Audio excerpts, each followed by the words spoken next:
Morning, everybody. I want to bring you up to date on the latest information in regard to East Palestine. The U.S. EPA, in partnership with an independent contractor, continues to monitor the air in and around East Palestine. To date, they have sampled air in over 500 separate homes.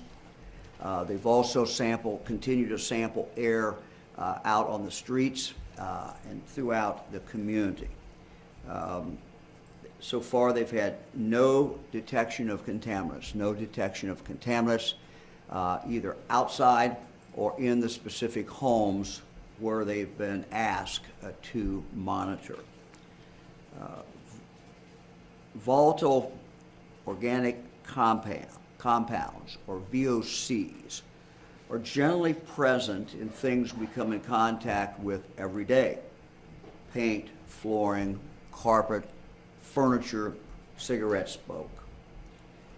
Although the testing in approximately 75 homes did show elevated levels of VOCs, further testing in those 75 homes found that contaminants of concern from the derailment were not present in those homes. So nothing from the train derailment was found in the homes. Nothing was found out on the street. The monitoring will continue, however. Today, more than 24 additional homes are scheduled for air testing. The teams are still taking appointments for those people in East Palestine who want to schedule a screening of their home. That number is 330-849-3919. In summary, in the 500 homes where the air has been tested, no contamination of concern caused by the rail derailment was present in any of these homes. There are in the community 20 monitors strategically located throughout the community to continue to monitor outdoor air. I think we have a map somewhere, I hope. There's a map there. This is a map from the U.S. EPA that shows all the places where they've taken outdoor air samples over the past 2 weeks. Again, the experts tell me that these monitors are coming back clean for contaminants of concern associated with the train derailment. So this monitoring started very early on. This monitoring will continue. We will continue to do this. So we have 20 monitors. These monitors are moved around, and they will continue to be moved around the community. Let me now talk about water, residential well sampling. As we talked about earlier this week, the testing results from East Palestine's municipal water source have come back, and the results are that drinking water, testing those 5 wells that go into the community system, those 5 wells have all come back clean. The water is safe to drink. We never thought that the municipal water was contaminated, but out of an abundance of caution, our Ohio EPA took samples which were analyzed, and they in fact came back and were shown to be safe. You do not need to drink bottled water if you are on municipal water. If you get your water from a private well, you are encouraged to use bottled water until your water is confirmed to be safe. That, again, is just out of an abundance of caution. To date, 38 private wells have been sampled. More private wells are scheduled for testing today. These samples, unfortunately, take a while to get it back from the lab. So we don't have any results back yet, but we expect them very, very soon to start coming back. Again, to schedule testing for your private well, call 330-849-3919. Let me talk now about the Ohio River. When we met earlier this week, the Ohio EPA discussed the chemical plume in the Ohio River. I'm happy to report this morning that sampling has shown that the plume is now completely dissipated. It was never thought to be a threat, but they could get slight detections. And I want to mention that something I've learned during this is the Ohio River is monitored normally very extensively. And so they were able to pick up, before they were able to pick up where that plume was. It was never thought to be very high, never thought to be very dangerous, but they could detect it as it moved down river. Now we're told that they cannot detect it at all. To give you some idea of the numbers, the level of concern for this contaminant is 560 parts per billion. Readings yesterday, when we could still get a reading on it, were under 3 parts per billion. So again, level of concern 560. Yesterday it was at 3. Today it is at 0. The levels at which this chemical was in the Ohio River have always been very low. We are no longer getting readings at all. I'm told that some water systems along the Ohio River will close their water intake lines for the time being out of an abundance of caution. We understand that. That's perfectly fine, but we do believe that there's no reason to be concerned about water now from the Ohio River, and there's never really been a reason to concern, and we no longer can get any reading at all of this contaminant. Let me go to the local creeks.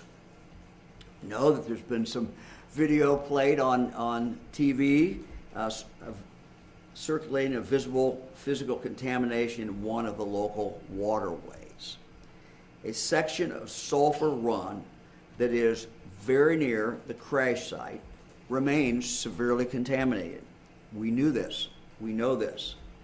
It's going to take a while to remediate this. It will be remediated, but it's certainly a place to be avoided at this point.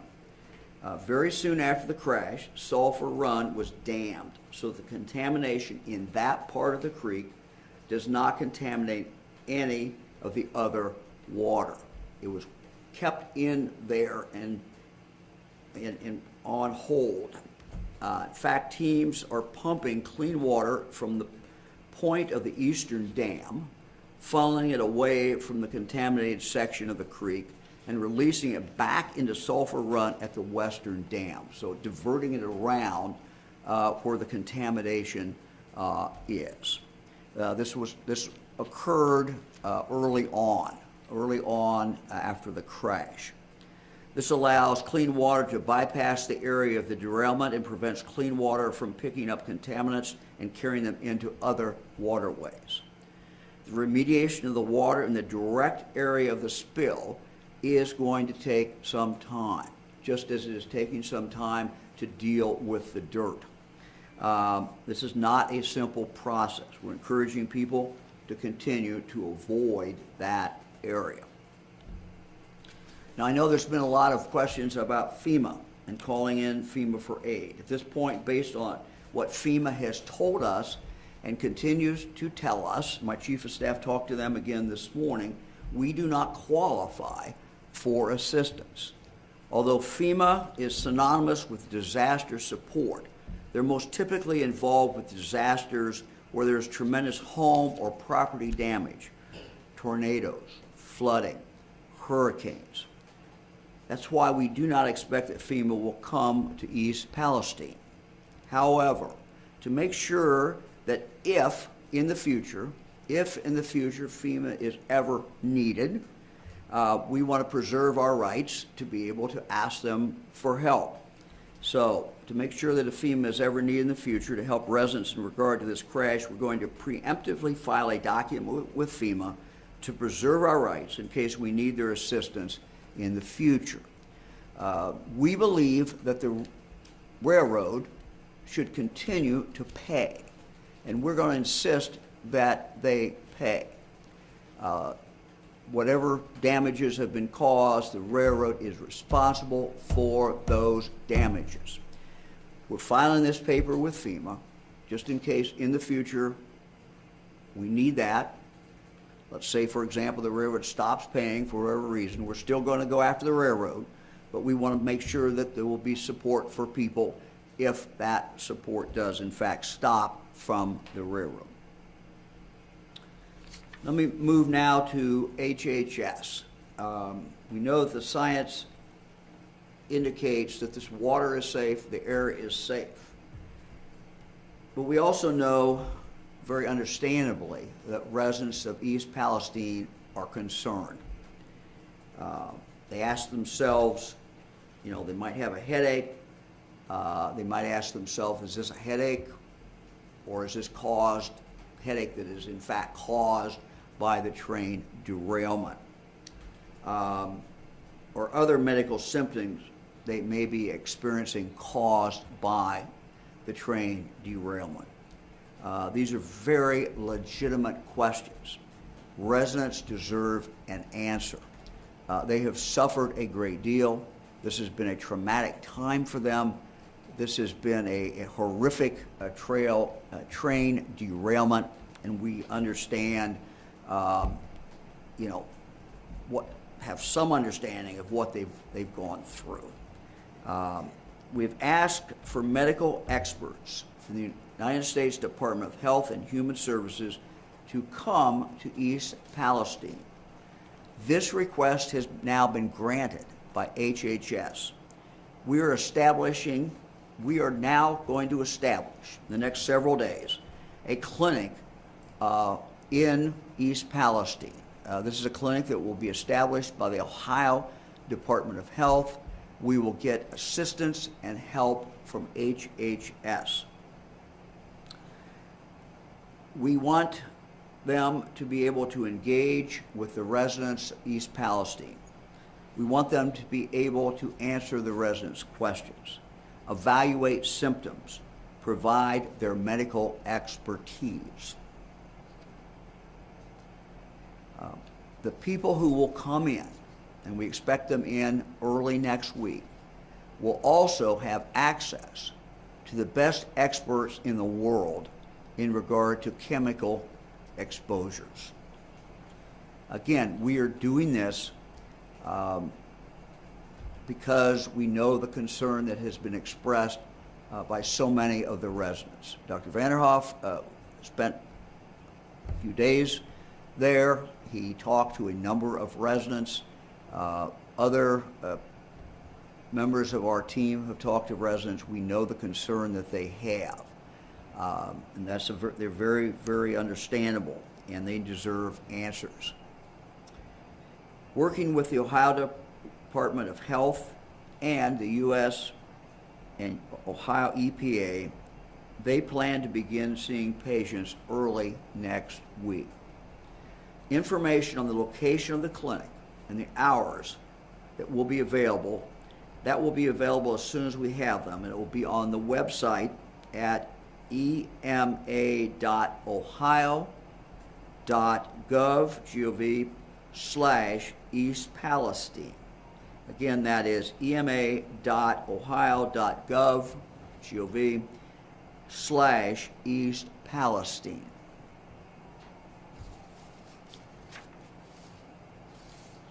So we expect them to come to town probably on Monday, and we will be in the process of putting that clinic together. Again, we know that there are some people who do not have insurance. We also know that we have people who may not even have a primary doctor.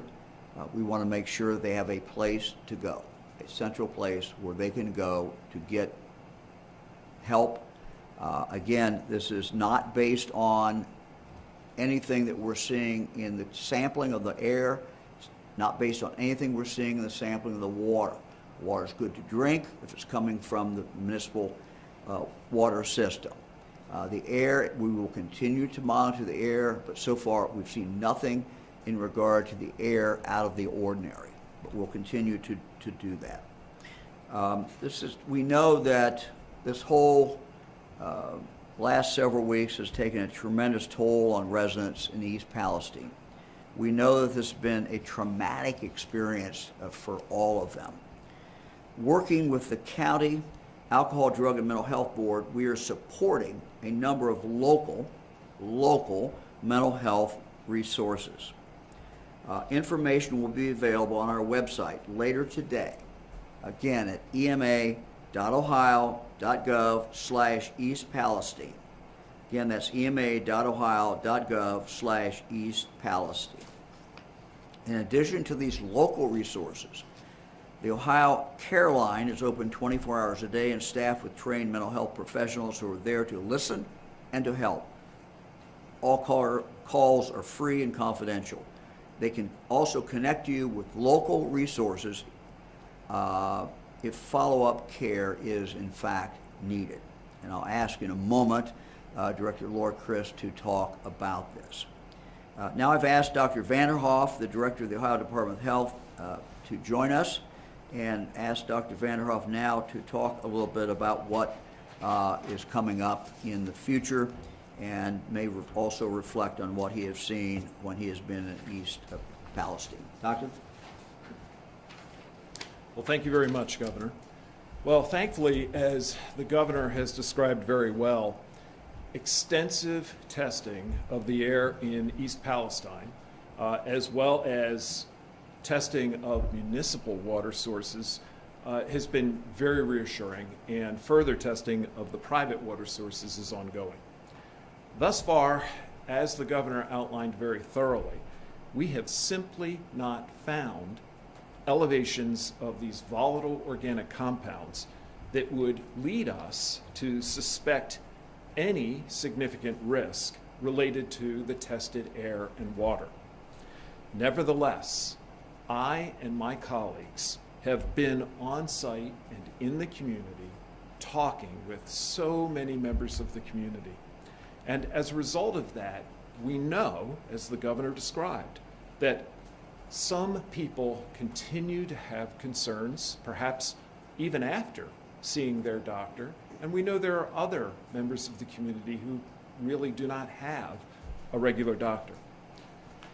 We also know that many medical providers who are in that area would really value support from medical experts who are deeply knowledgeable about how to address questions people have related to their concerns about a potential exposure.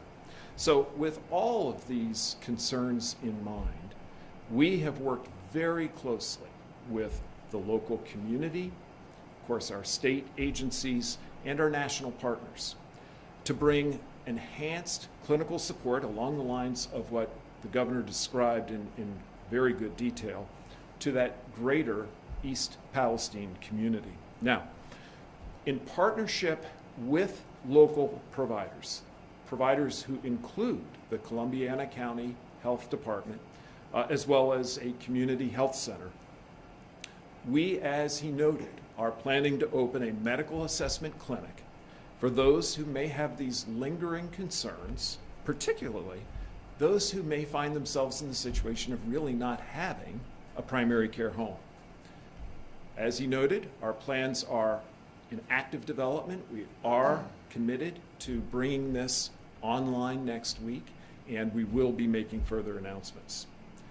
We are also working with the national experts, again, under the rubric of the support from HHS, and that the acronym for that, we've mentioned it before, ATSDR. These are the nation's leading experts in addressing health concerns related to potential chemical exposures.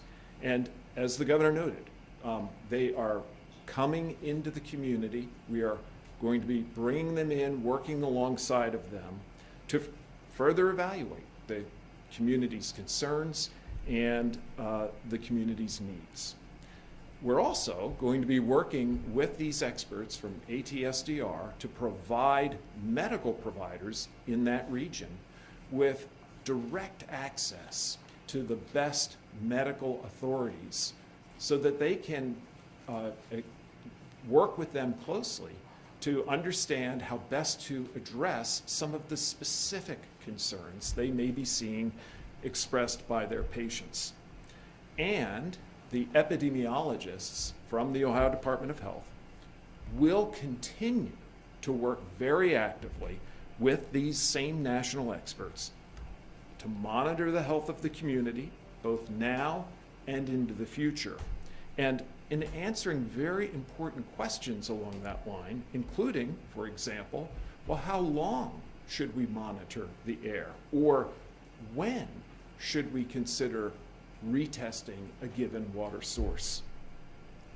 All of these efforts really are a reflection of our continued commitment to working with and being with the community, the people of East Palestine. My team and I and representatives from many agencies have been with the community right from the beginning. And we are going to continue to listen to the community and support them and work with them to ensure their best health. Doctor, thank you very much. Director Chris? So I think we all know this, but it's really worth saying out loud that traumatic events like this cause stress and anxiety and worry, most significantly for the people closest to the traumatic event. And everyone reacts to stress differently.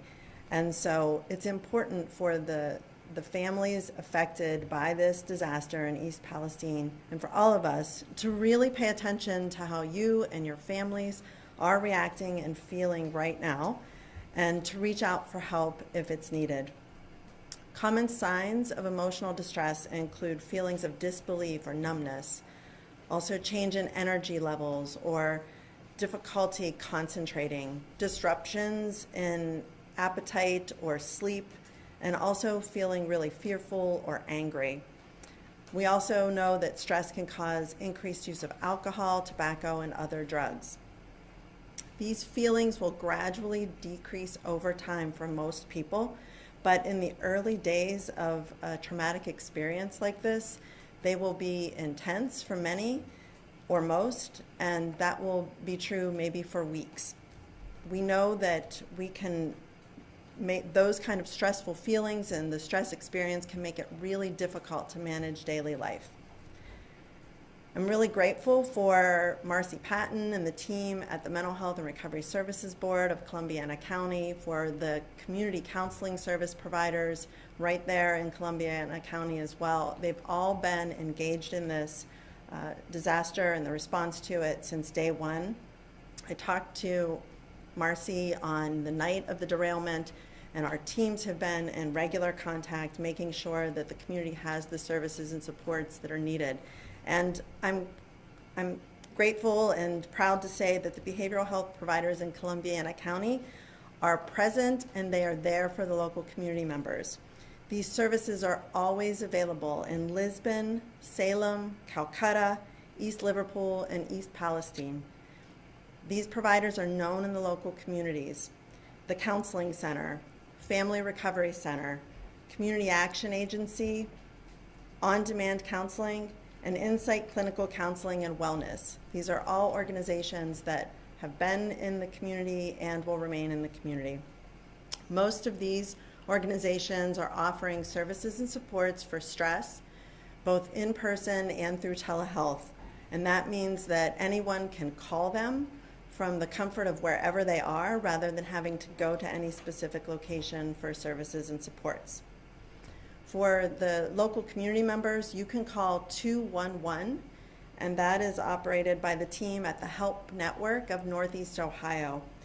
And they can help you connect to whichever of these counseling organizations, these service organizations that you feel most comfortable seeking help from if you need it. You can also call, as the governor mentioned, the Ohio Care Line. This is an opportunity to talk to a person who's trained in helping with stress management, and the calls are open 24 hours a day, 7 days a week. They're confidential and they're free, and it's for just emotional support. The number for that is 1-800-720-9616. That's 1-800-720-9616 for free, confidential conversation for someone who can help with stress.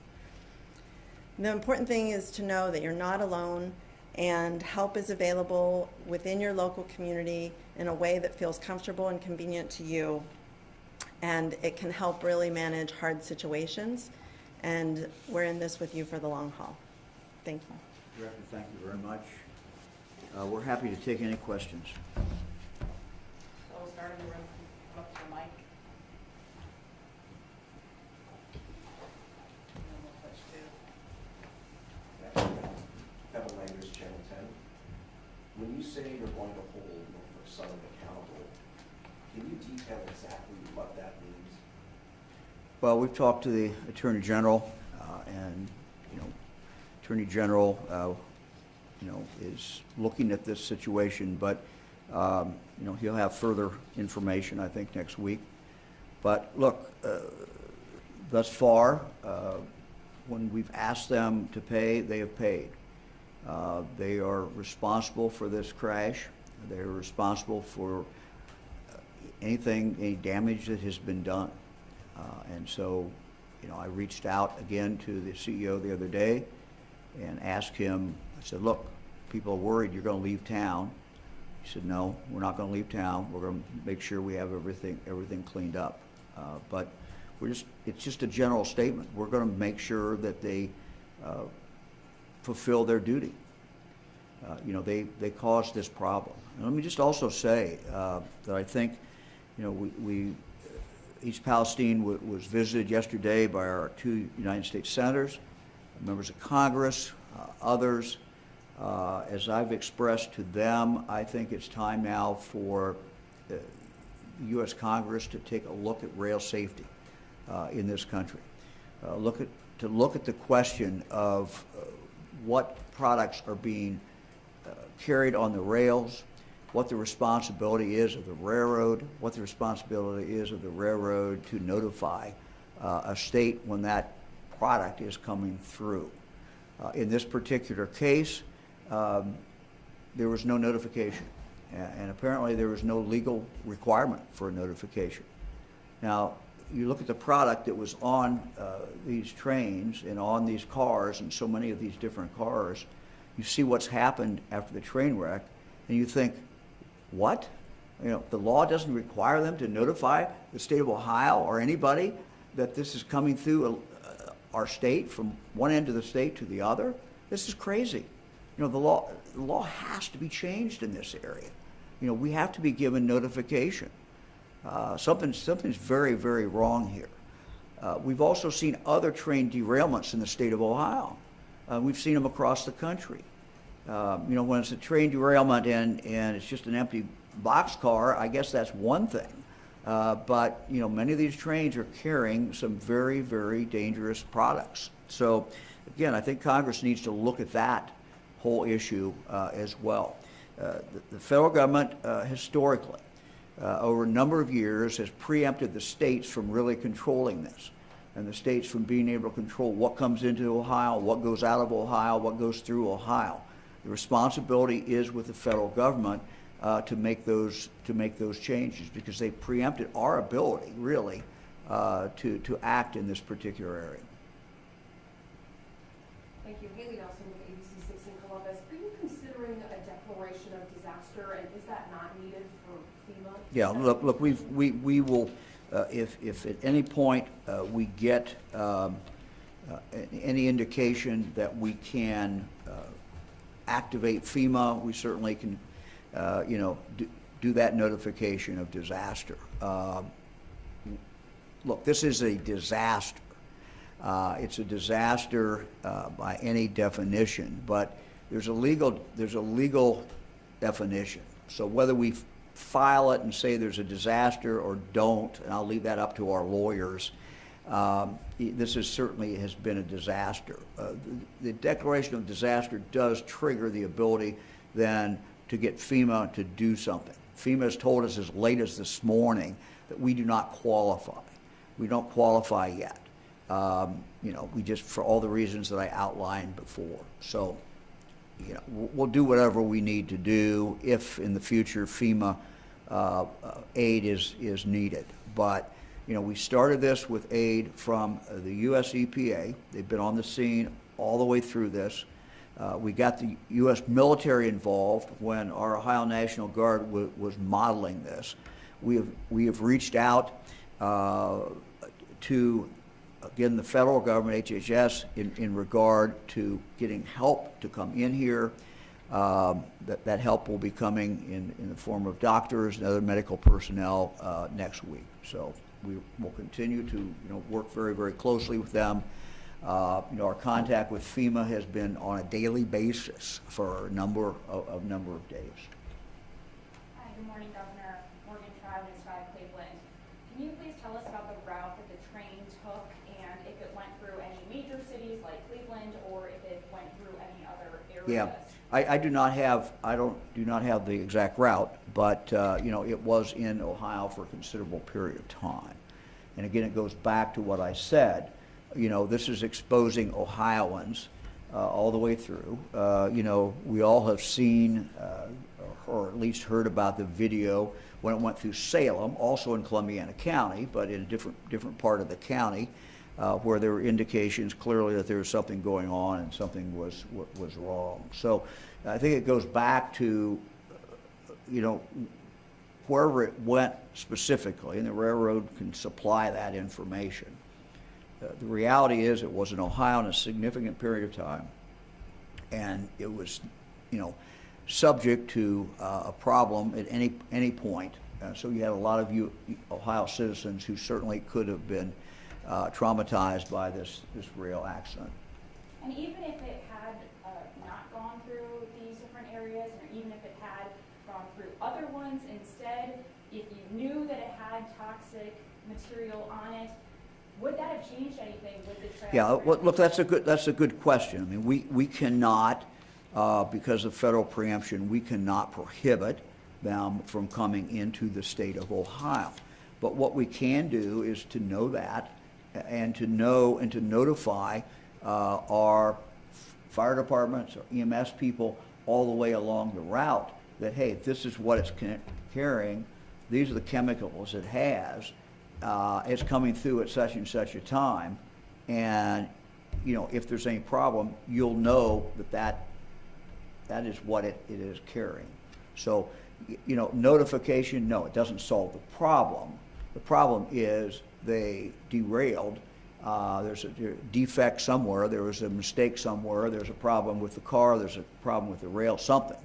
But it doesn't solve that problem, but it does at least give people some notice and give the people who are going to have to respond at least some notice before the train comes through. Hey, if anything happens, this is what's in that train.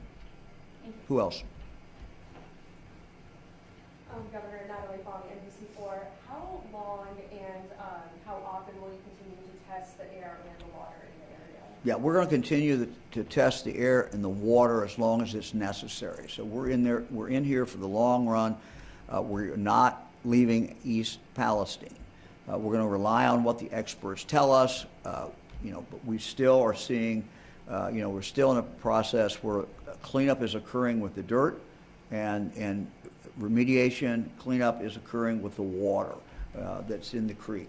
So that work is going to continue. So certainly not anywhere in the near future are we planning on leaving. We're going to stay there until we're not needed. Hi, Governor. Joe Ingalls, Ohio Public Radio. My question is, a lot of people online are saying they simply don't believe you. They don't believe the state leaders on this. They think you're downplaying this.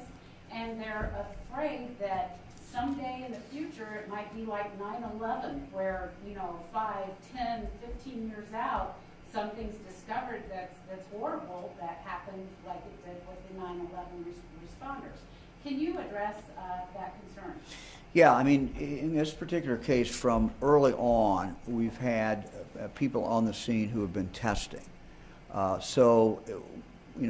We are doing this testing. We didn't wait. We were in there early. We know where the contamination is.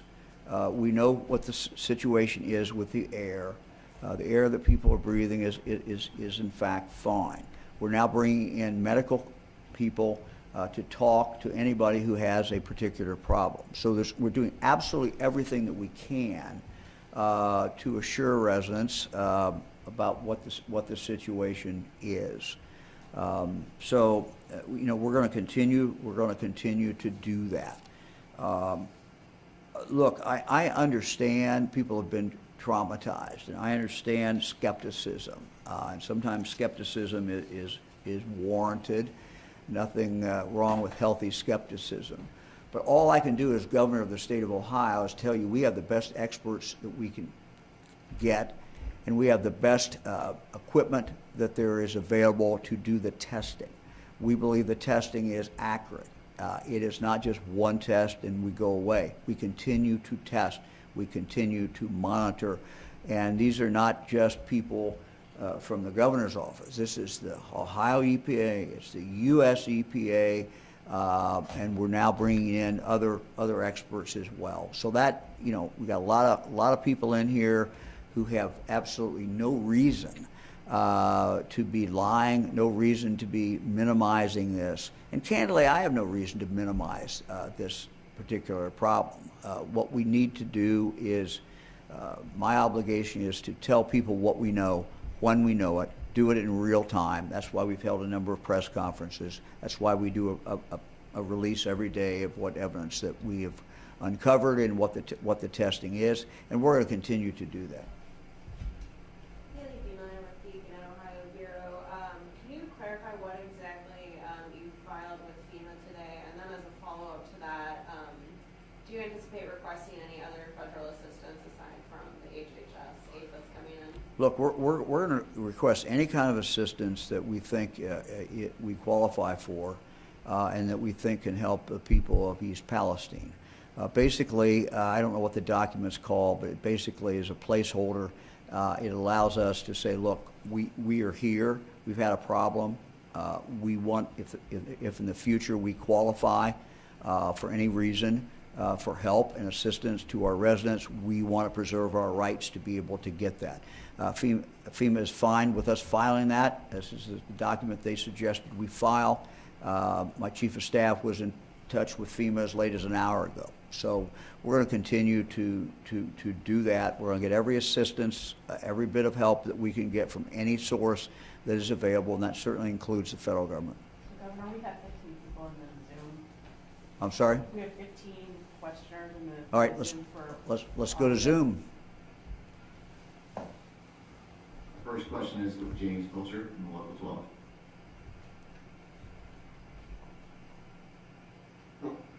Good afternoon, Governor. Good morning, Governor. Morning. How can you reassure, I know you said that the plume has dissipated, but how can you reassure people that are living downstream from this, such as in Cincinnati and elsewhere down the Ohio River, that there won't be any lasting impacts chemically or otherwise from this event? The Ohio River is very well monitored. It's monitored 365 days a year.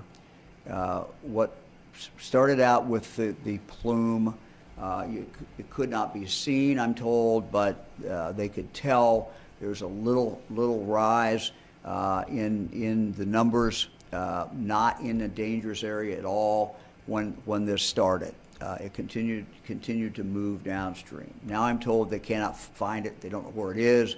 The water that's coming in that they're testing is fine. So that, you know, I think that listening to the experts who do this every day, this is not Mike DeWine. This is people who test the water in the Ohio River every single day. We rely on them that when I'm in Cincinnati and I'm drinking the water, or I'm someplace along the river drinking the water that comes from the Ohio River, we rely on these people every day to make sure that water's okay. They're telling us the water's okay. Next question is Danny Eldridge from Hannah News Service. Hello, Governor. Thanks for taking our questions. Can you talk about what the state government can do about railroads? Like, can you require these companies to give notice to the state, Ohio, and local governments about hazardous materials? Yeah, look, we're asking our lawyers to look at that and see exactly what we are allowed to do. But I can tell you that the history of this is that the railroads for a long time have lobbied the United States Congress to get federal preemption on virtually everything. We see this all the time. We see it even as situations where, we used to be able, a local police department, when a railroad blocked an intersection for, 2 hours, they could cite the engineer. They used to do that when I was a prosecutor in Fairborn. Judge Kimmel used to do that. Can't do that. The federal government has just preempted this. So I can tell you that the remedy needs to come from the members of Congress, House of Representatives and the U.S. Senate. We're asking them to give us some relief in this area. Next question, Bill Reinhardt from WVXU Cincinnati. Governor, thank you. There's a lot of claims and a lot of concerns about damage and deaths among domestic animals, pets, farmyard chickens, and I've heard claims of fields filled with dead cows. Is there any update, any confirmed information? We have no additional information. I'll ask Dr. Vanderhoff if he has anything additional. As you know, we had the state veterinarian over at the town hall meeting the other night to talk with folks. My understanding is that there's been nothing that has actually been reported that's gone through the system. People were told what needs to be done. You need to get your vet out. Your vet will in turn then, if there's something happened to your chicken or something happened to some other animal, you don't know what caused that, that can be sent to the state lab and they can try to figure out what happened. Dr. Vanderhoff, do you have any update on that? Governor, I know you're not veterinarian. No. No, I'm not. But Governor, you answered that completely accurately. The state veterinarian is, and the team that he supervises, that is the team that would perform necropsies and allow us to determine what happened to the death of an animal. We have asked for anyone who is aware of a dead animal for whatever reason that is mysterious to them to please contact the Ohio Department of Natural Resources. They will help make that connection. Even a better path would be if it's a pet or a farm animal, contact your veterinarian. They know how to do this. And look, we want that information. We want to know if there's a problem. We understand that someone could have a pet, someone could have chickens, someone could have some animals and they die and they don't know why they die and they wonder, hey, I wonder if that's connected with the train wreck. That's understandable. Those would be questions I would be asking. So again, we want people to get answers and we want to know the answers as well. And this is how we get the answers. With our next question, we have John Lund, WLWT. John. Hi, Governor. Do you feel that what has happened in East Palestine merits a presidential commission to more clearly get at the responsibilities of railroad companies to transport hazardous materials? And in a perfect world, what would you like to see from Congress in order to give states more power over what is transported? Well, I think that, whether it's a presidential commission or whether it is congressional hearings, I think, or both, I think there needs to be a spotlight shined on the railroads. Look, we need our railroads. They supply us with a lot of goods that we use, products that are beneficial, but we want them to be safe. And it just seems that we're seeing a lot of derailments. I think we have the right to have answers. Why are these derailments occurring? We have right to know, how much stuff is being transported if there is a derailment will cause, significant harm or potentially harm. So yes, I think the federal government needs to take a look at that. And so I've urged our senators, I've urged our representatives, really to take a look at this, hold hearings, look at the whole safety issue of our freight system in the United States. Our next question comes from Neil Fisher at 3 News. Hey, good morning, Governor. This Morning. is Fisher at Channel 3. Have you asked Norfolk Southern the tough questions that you're just mentioning to talk with Congress about? Like why they didn't stop that train when it was on fire seen miles away, or if they continue to go through East Palestine with hazardous materials, and how often they're going through East Palestine with hazardous materials? Have you been able to connect with them and talk to them about those questions? Because we received a written statement last night from the CEO saying he would stay in East Palestine and offer everything they have, but we haven't heard from them verbally. Yeah, well, look, the CEO needs to go to East Palestine. He needs to go there. He needs to answer questions. I was upset that they, pulled out of the town hall meeting the other night. They didn't come. I think that's a mistake. I've not personally had that conversation with him. As far as what happened, why it happened, we have experts who are a lot smarter than I am in regard to trains, who understand trains, who are doing the analysis. And we expect to get some public report in the next several weeks from the federal government in regard to why that accident actually occurred.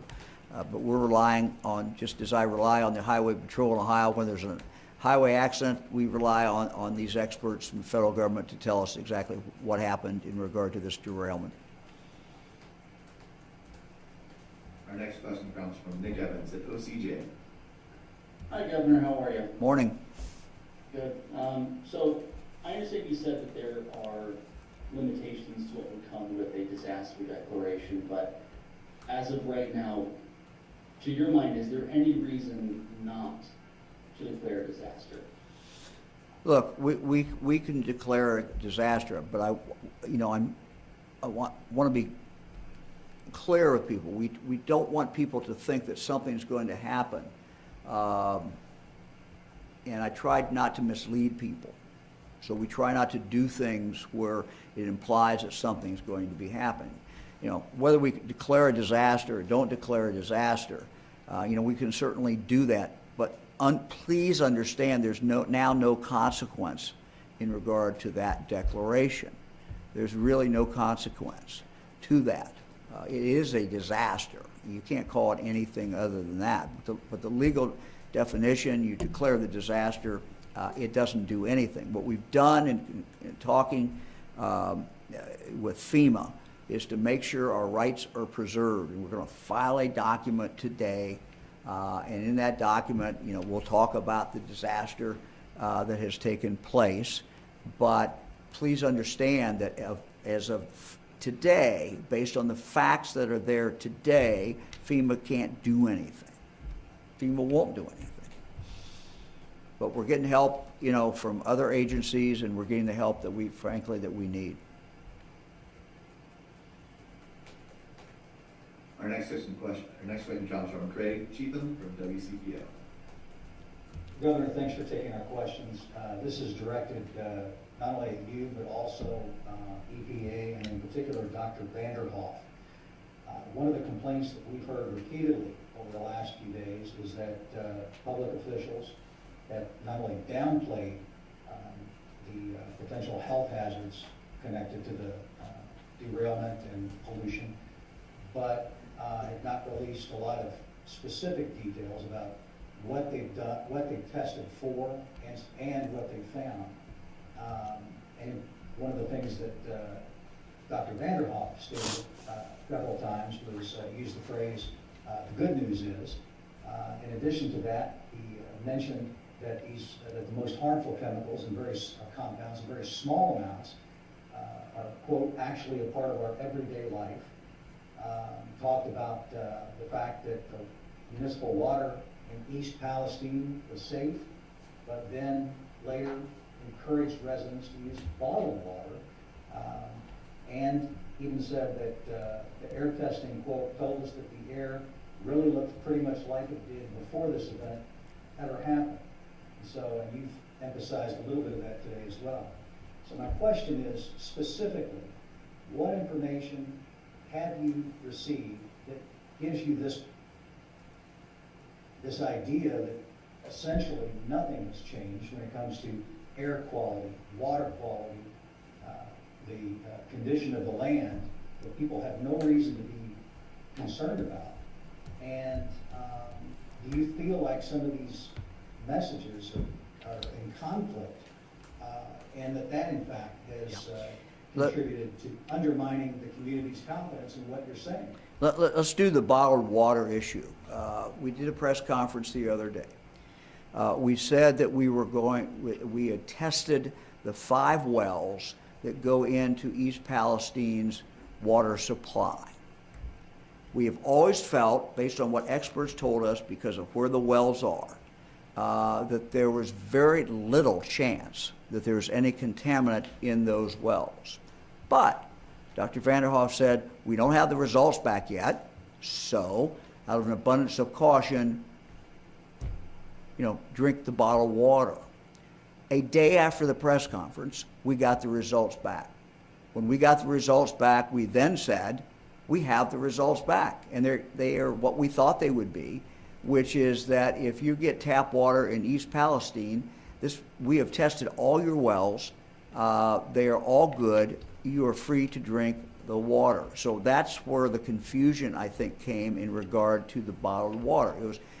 It was a precautionary thing. We hadn't tested it. We had tested it, but we didn't have the results back. But when we got the results back, then we were able to say, look, you can go ahead and drink that. Look, there was an expert on national TV the other day who was not privy to exactly what we were doing, and he opined that we were only testing a few, 2 or 3 for 2 or 3 separate chemicals. As soon as I heard that, I got on the phone, called Dr. Vanderhoff, and said, Dr. Vanderhoff, what are we testing for? And I'm going to let him answer that, but he told me we were testing for a lot of different things. So I'm going to turn it over to Dr. Vanderhoff, but let me just say, look, all we're doing is relaying in real time the information we get on testing. No one is trying to downplay this. This has been a horrific crash. A lot of trauma impacted on people in East Palestine. We don't downplay it at all. We've had people over there since the beginning. We're going to keep people over there. We've reached out to the federal government to help us to send additional people in. We've accessed all the experts that we can find in regard to chemical exposure, so that when the doctors next week see people, if they have a question, when they're looking at that person, they can call the expert and get some additional help from that person. But we're going to continue to be transparent, continue to put the information out that we have, but no one's downplaying anything. We're just trying to tell you what we find. Dr. Vanderhoff. Yes, thank you, Governor. First, let me just reiterate that we're very sensitive to the concerns and the anxieties that people have. We think that they are understandable, they are well-founded. But consistently, we have worked very hard to provide accurate information based on the facts as we know them. And that has included all the information around the testing that we are doing. In fact, as we receive the results, Ohio EPA is posting those publicly. So I am mystified by people who express concern that the information is not readily available. It is accessible.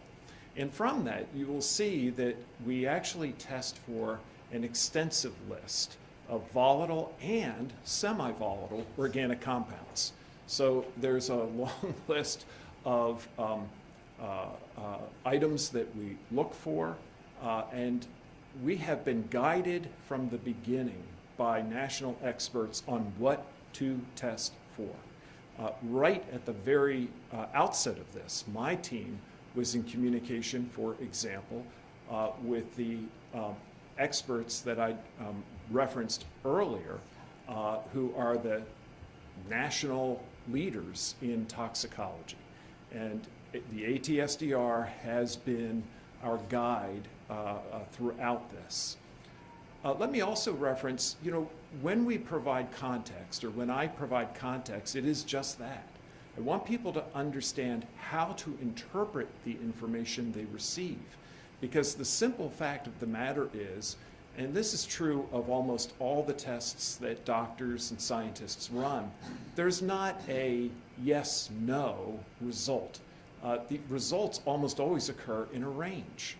And from the very beginning, I wanted people to understand that. And so that's why I've provided context. And in fact, the governor reiterated some of that context at the beginning of his statements. We care about people, and we want them to be in the know.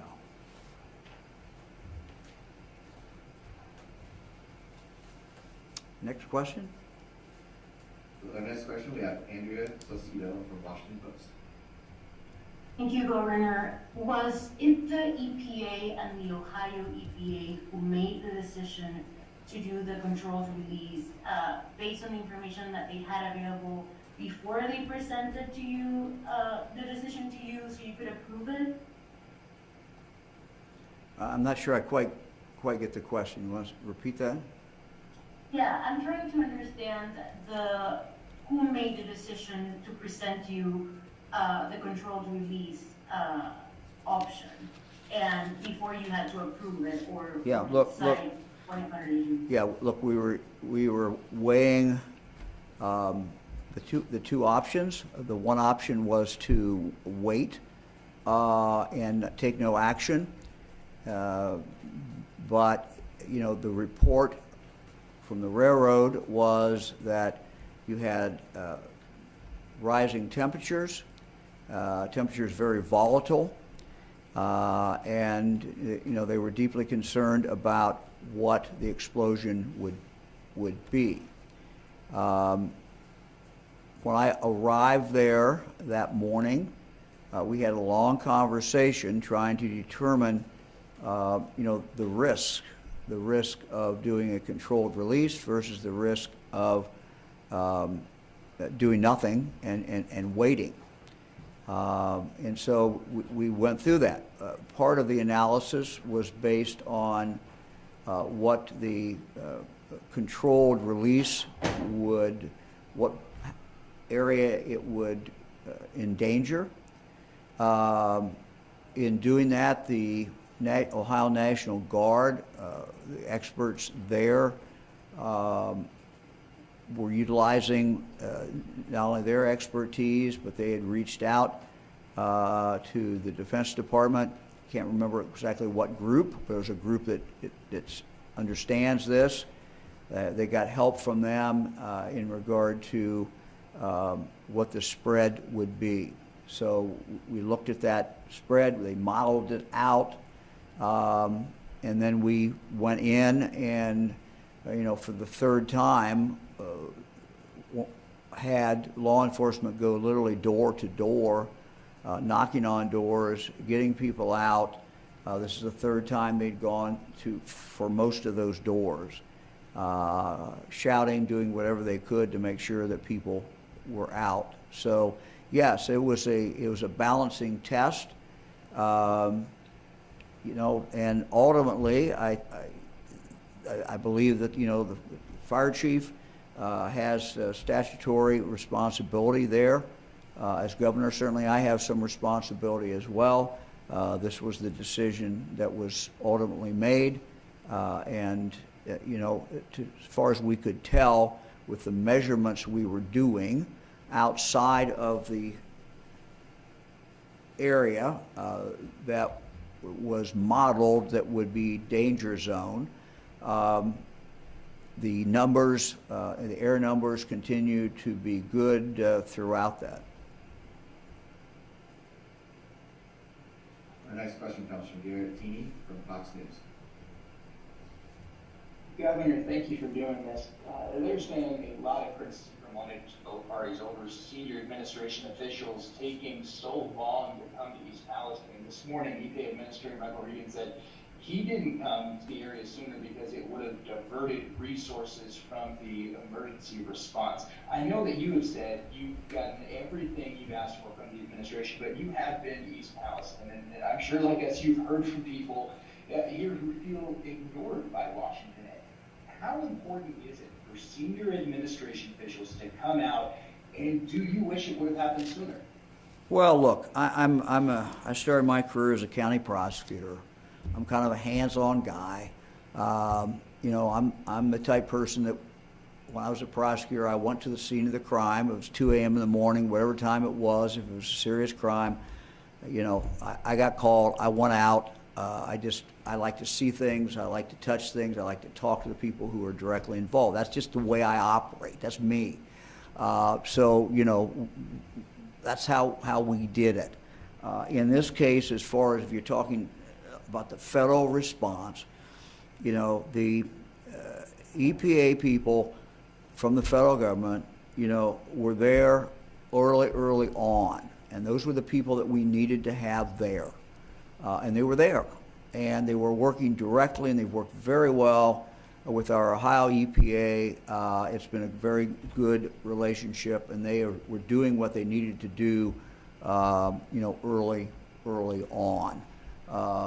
So, you know, again, as I've stated several times, when our National Guard reached out to the Defense Department, also part of the federal government, they responded very, very well. FEMA, look, you know, FEMA has told us consistently when we've looked at the rules and when we've talked to them, they've told us consistently that they can't help at this point, at least. You know, I've reached out to the White House several different times. Whenever I've reached out, they've been responsive. So that's about all I can tell you. Look, I mean, if I was a federal official, would I have gone to the scene? Yeah, I probably would have, but that's kind of what I do. That's just kind of how I am. So for you don't know that there would have been a benefit to having senior administrations come out sooner, whether that be in terms of the actual response or the impact that would have for folks there in the community? Well, look, I mean, I think part of what we all do, those of us who are elected or who are in a very top position, I think, you know, coming out and being there, you know, shows that we're focused on it. I think that's always a benefit. It's always helpful. Thank you, Governor. Our next question comes from Abigail Vitar from Idea Stream Public Media.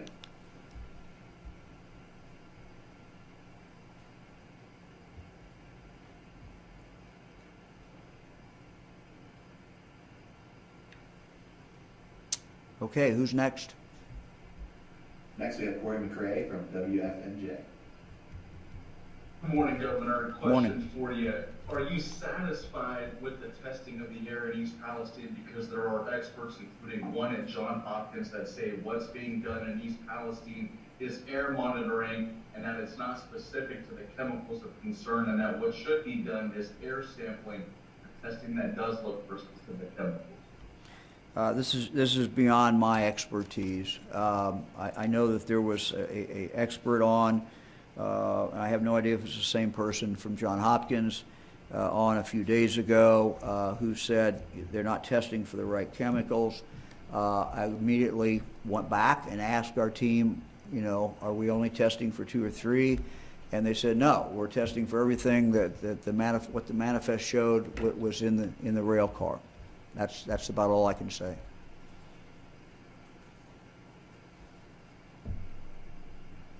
Our next question comes from Jerry Raputi from WKBN in Washington.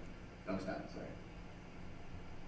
Governor, thank you for taking my call this morning. We're hearing and have heard several times, even Senator Vance brought this out the other day, that there are stories, Norfolk Southern and its contractors, instead of taking out all the contaminated soil, simply laid new track, new rail over top of contaminated soil, just covered it up with other dirt, and were able to open up the line sooner. Is there any way the state, the feds, anyone, can they force Norfolk Southern to go back in there and remove that contaminated soil that so many people in East Palestine believe was simply buried to get that line open again? Yeah, so I don't know exactly what they did, But I can tell you that we are committed to making sure that, you know, every square, every little bit of dirt that's contaminated is taken away from there. Whether it's under the tracks, by the tracks, wherever it is, it's going away. So if it's not done yet, we are committed to making sure that before it is over with, all of that is gone. So, you know, we're going to require the sampling to continue to determine if all of that is gone. We've not stopped. They have not stopped removing dirt. They're still removing dirt, to my knowledge. That will continue until all that dirt's done. And if there is dirt under the track, if they laid track on top of contaminated, we're going to insist that that be dealt with. And I can assure you that the state officials and the federal officials, we're all on the same track here. We're going to make sure that that happens. And if I can, one quick follow-up, just, and you mentioned this briefly, but so many people wonder, we all say, you said it, the two senators have said it, the EPA director said it, we're all going to hold and make sure that Norfolk Southern doesn't get off the hook. How do the people in East Palestine and Columbiana County see with their own eyes that yes, indeed, they are not getting off the hook? I'm not sure I quite understand the question. How do they see with their own eyes that they're not getting off the hook? Is that the question? Well, just that they will know in their own minds that everybody has done everything they can to make sure that Norfolk Southern is held accountable and that they're not sneaking away without doing everything they need to be doing. Look, we've remained there. If people have specific concerns, they need to talk to us, talk to our Ohio EPA, talk to our Ohio health people. But, you know, we are going to continue to be their advocate. We're going to continue to represent them to make sure that Norfolk Southern does not get off the hook in any way, shape, or form. Thank you, sir. Our next question comes from Krista Canoe from Governor. Hey, Governor, can you speak to the role of the Ohio Farm Bureau or Department of Agriculture in making sure that products that are coming out of this area are safe for consumers and you know, any impact economic impact that those producers might feel? Yeah, as I indicated, the state veterinarian was over there, and was talking the other night. We've tried to reiterate to people there's a system in Ohio, and that goes through your local veterinarian. Your local veterinarian knows what to do if he or she finds a dead animal or an injured animal, and wonders what happened to it, knowing that there's been a rail derailment, and wonders if that action, that tragedy, that wreck, in fact caused that animal then can be taken, the carcass can then be taken to the state, and there's a system. And we encourage people to use that. If you have some animal that has died, if you have an animal that you think is sick, that shouldn't be sick, you think it might have come from the derailment, please take that animal to your vet, find a vet. They will get it into the system, and we will get it tested. We want to do that. It won't cost you anything to get it tested. We want to do that. We want to know. We really want to know. And we want to be able to tell you as well. Our last question comes from Roxana Sagiri from CBS Network. Hi, Governor. Thanks for taking my Sure. question. You had mentioned that the water in the area from the municipal wells will continue to be tested, that the air will continue to be monitored for as long as needs be. For people who have private wells, how long will they need to keep testing their water? Is it for months or years? And who is paying for that, and who will pay for that? Yeah, they're being tested for free I cannot answer the question how long. That's beyond my capability to tell you that. We're going to rely on the experts to tell us that, and that certainly is a very good question. It's a question that, you know, if I was a homeowner and I had a well and I was not on the local system but rather had my own well, I would want to know that. We don't know that. I don't know that answer. But you can get testing for free. We get you the results back.